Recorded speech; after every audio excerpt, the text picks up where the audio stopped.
পটুয়াখালীর রাঙ্গাবালিতে বাংলাদেশ জামায়াতে ইসলামীর নির্বাচনী গণসমাবেশ অনুষ্ঠিত হয়েছে। শনিবার বিকেল 4:30টায় উপজেলার ছোট বাইশদিয়া ইসলামিয়া দাখিল মাদ্রাসা মাঠে এ সমাবেশের আয়োজন করা হয়। সমাবেশে প্রধান অতিথি ছিলেন জামায়াতে ইসলামী পটুয়াখালী জেলা শাখার সেক্রেটারি অধ্যাপক শহীদুল ইসলাম আল কায়সারি। তিনি বলেন, আগামী সংসদ হবে কোরআনের সংসদ, আগামী পার্লামেন্ট হবে আল কোরআনের পার্লামেন্ট।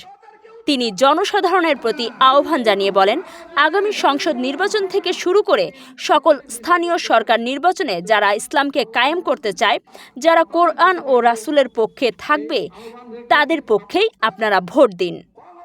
সমাবেশে বিশেষ অতিথি ছিলেন 113 পটুয়াখালী 4 আসনে জামায়াত ইসলামী মনোনীত সংসদ সদস্য পদপ্রার্থী কলাপাড়া উপজেলা আমির অধ্যাপক মাওলানা আব্দুল কাইয়ুম এবং এই আসনের নির্বাচন পরিচালক কলাপাড়া উপজেলার নায়েবে আমির অধ্যাপক মাওলানা আব্দুল খালেক ফারুকি।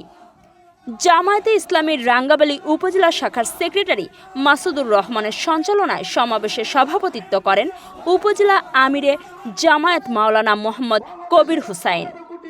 বক্তারা আসন্ন জাতীয় সংসদ নির্বাচনকে সামনে রেখে ইসলামী মূল্যবোধ প্রতিষ্ঠা ও জনগণের ভোটাধিকার নিশ্চিত করতে জামায়াতে ইসলামী অঙ্গীকারবদ্ধ বলে উল্লেখ করেন। আশরাফুল ইসলামের তথ্য ও চিত্রে কাজী সাইমা, চ্যানেল 21, রাঙ্গাবালী, পটুয়াখালী।